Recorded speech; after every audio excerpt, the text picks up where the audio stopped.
Hey coaches, this is Coach Parker with CoachParker.org again. How are you guys? Today we're going to talk about how to play the inside linebacker in my 6'2 multi-8 youth football defense. Uh, these two positions, or three, when the gunner comes out, are very critical in the defense and how well it plays in a game. So let's jump right into talking about the inside linebacker. There's a lot of stuff here. You can take a quick screenshot of the key points if you'd like, and it's also in my all these are in the book, but these are kind of the main points here. Our inside linebackers have run, and then pass responsibility.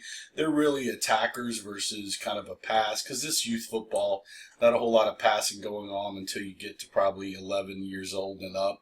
Maybe some 10-year-old select teams, but really our linebackers are attackers. We've got three of them, possibly Rover, Mike, and then the gunner sometimes pulls out as a linebacker. I like beefier, stocky guys. Then maybe my DNs. They need to be fast, but very quick in the first 5 steps. Look, these guys need to be the leaders of the defensive team. Usually one of these guys, and it's mainly Mike probably, is my defensive captain. They've got to be really competitors on your team. They've got to have a nose for the football, and they must be on every tackle. They want to hit somebody on every play and really get upset when they're not part of the tackle or they make a mistake. They probably need to be two of probably your top 5 tacklers on your football team. They will key their near tailback, or whatever your scouting report says. They're going to have their gap and then flow responsibilities. I don't really want them stepping back. They must attack and go forward.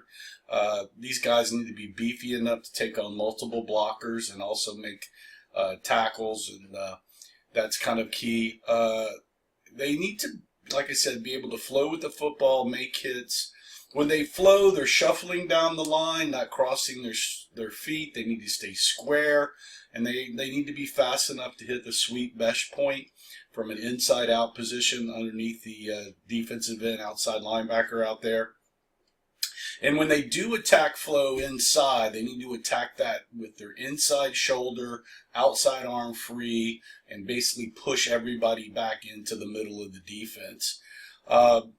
If we're in a 6-2, I really don't want them dropping back into pass coverage too much. They need to see an open window and blitz the quarterback.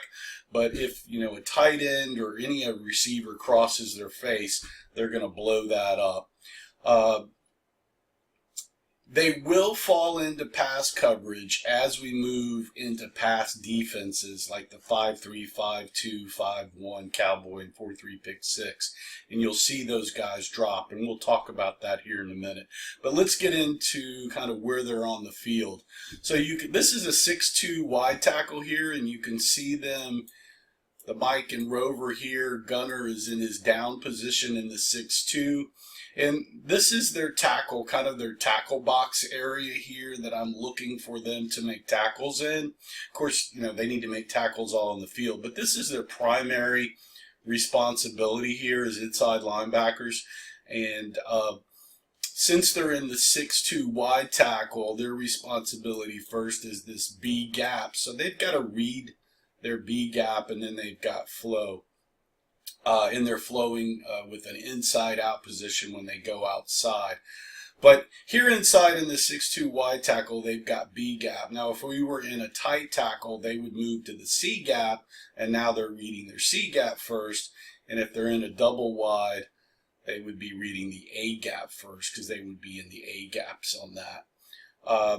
The other thing is, right now they're in the offense is in an I formation, and most of the time in an I formation, I key the tailback versus a fullback. Now, I know some of you may key the fullback here, but I always key most of the time, unless my scouting report says otherwise, I'm keying the tailback. Now, of course, if they were in a wishbone here, let's say with another back, this backer would have that back, and then this back would have this linebacker would have that back. And I really like to key the outside foot. If the outside foot steps toward them straight, the linebackers know then to go and meet that back at the line of scrimmage here. I want them quickly attacking that back. If there's an outside flow, they're going to flow inside out about a step or two behind that ball carrier or running back, and that way we make sure that we've got any cutback lane. You really don't want your linebackers just to flow way out here and then this guy get out here and cut back. And that's why I've got this triangle here, is I really want the linebackers cutting in that sweet spot, because really the D end is out here trying to move everything back in. The other thing on the flow, if you've got flow away, the inside backer has flow away, the backside linebacker, I don't really want coming past about this point, in case for whatever reason there's a reverse coming back or there's a big cutback. The backside linebacker, whoever that becomes, needs to be able to also help back here. So I don't want a lot of kids just, especially in the linebacker position, just running wildly to the other side of the field. They need to help the D end and corner over here kind of solidify for any counters or reverses or boots that come out of those plays. So you really need to talk to your linebackers is when they become the backside linebacker, because this is play side. Let's say the plays come over here. That backside linebacker needs to be careful. Now the same thing, if the play goes over here, Mike becomes the backside and should be careful of coming too far over for any boot or counter, and he's got to help with that. And the same thing here, he needs to be, this is where he needs to go, really not way out here. Now look, I don't get mad at the two inside linebackers when they're playing highly aggressive inside. They're really not responsible for outside of this area tackles. So if they don't make a tackle in here because they're playing very aggressive, I'm okay with that. Especially if they think their back has come up here and they need to stuff that. The other thing is, you can tell your linebackers if they do see an open window, they need to shoot the open window and get the linebacker. I really don't like these guys just sitting here and reading a ton.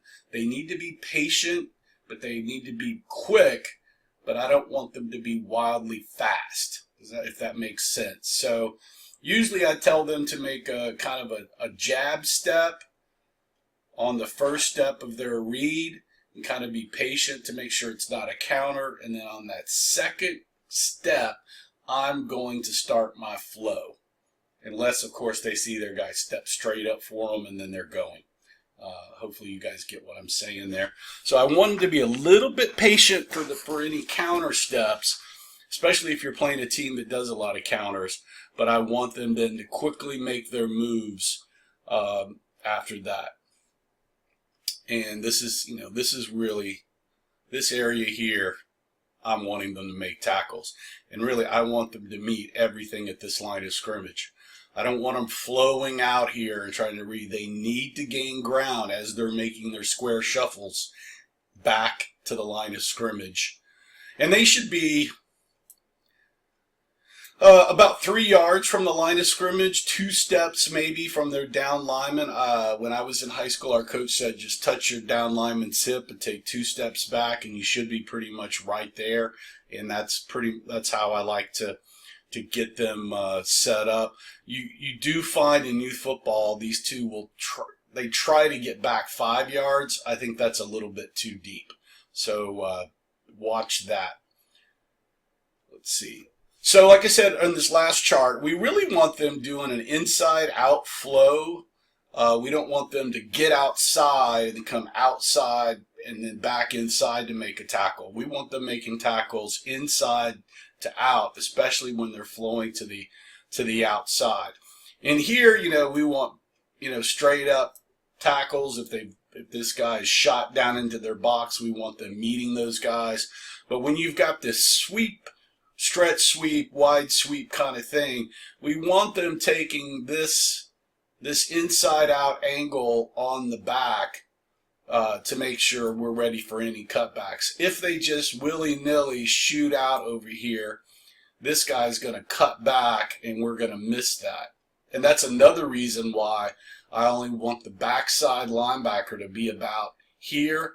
In case this guy's shot off to try to help a wide sweep, you now have your backside linebacker to help with any cutbacks there. So we really want inside out flow for any cutbacks. We don't want them just running wildly out to a sweep lane, because that's really where the D ends and the outside linebacker and maybe a corner's over there.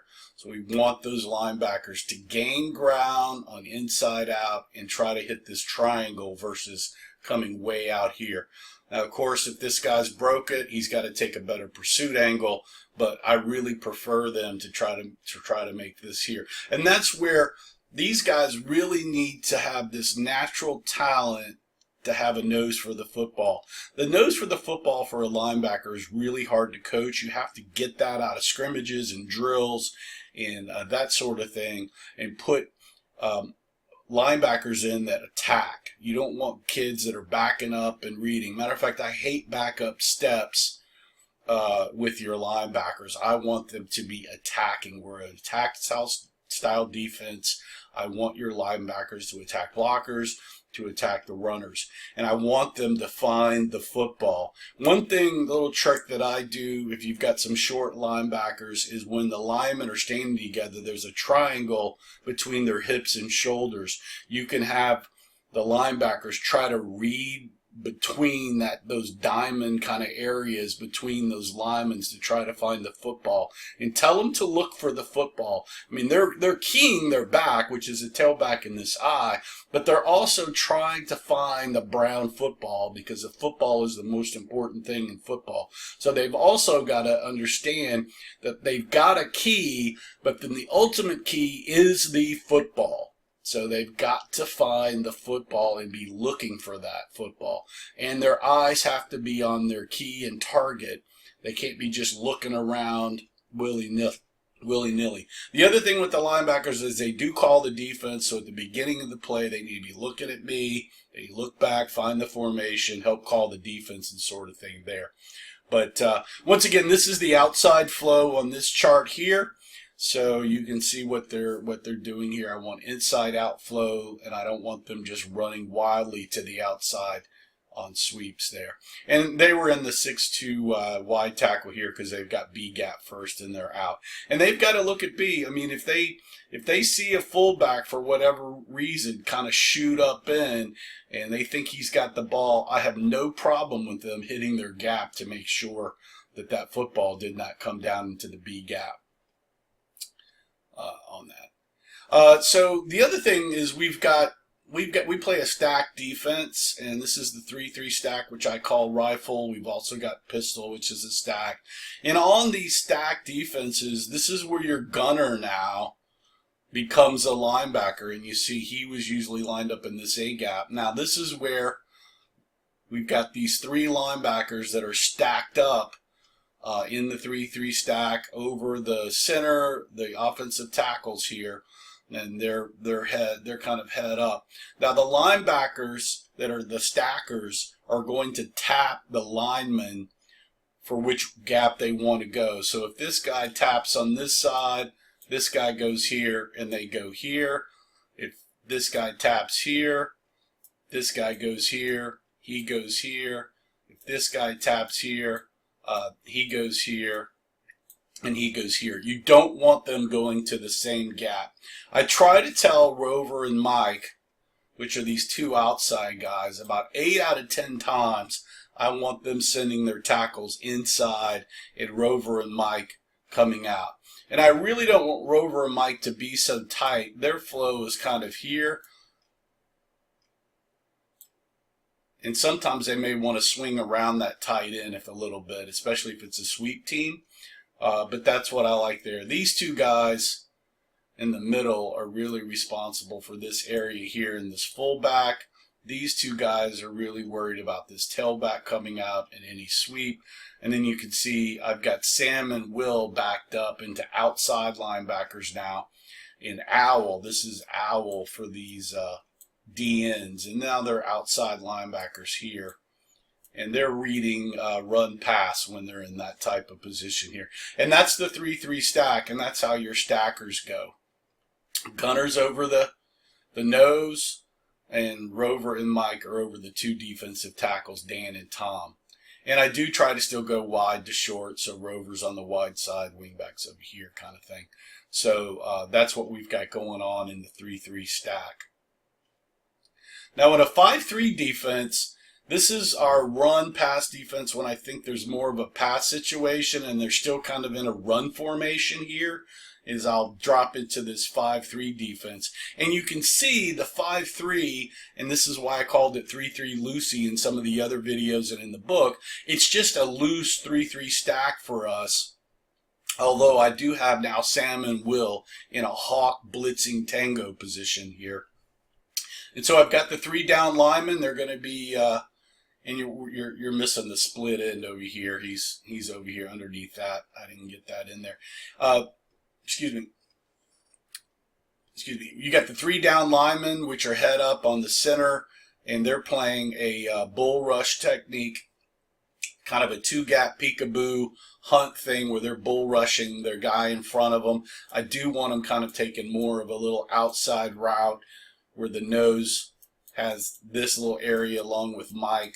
So now Mike in this linebacker position, and you can decide if you want your gunner to come in here or if you want Mike. But whoever the middle linebacker now is, either gunner or Mike, however you want to do it for speed issues, because you've got 3 kind of middle linebackers now. You've got Rover, Mike, and gunner.